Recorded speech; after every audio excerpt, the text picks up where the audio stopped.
So, ayan guys, kakain na kami ng lunch. 12 sakto nakababa. Ayan ang ulam. Lechong kawali ata to. Tapos may isda, talong, at saka ito something na to, puchero. Apritada. Ayan. Tapos tubig muna ako ngayon. Baka masobrahan sa drinks. Ayan, kain. Ang ulan kaya? Maria ako ng Philippines. Ba?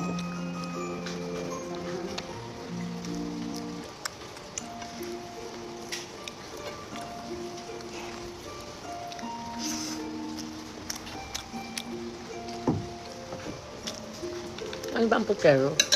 Sarap yan. Ano pong saging at kamoting prito? Yung ato ba? Hindi, sabaw lang.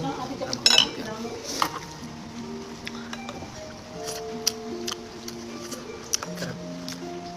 Yung siyang saging. Talaga. Taas ang saging daw na eh. Oo. Pagdali ba lasa? Parang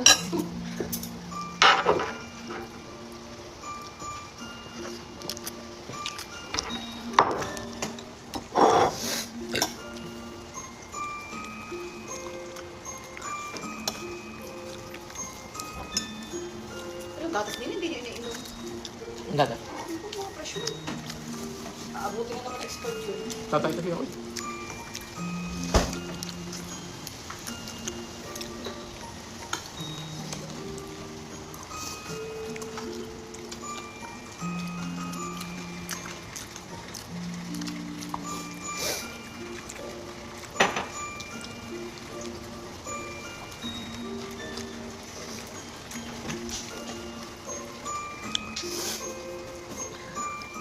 Kakaantok naman yung pagkabang nakakain.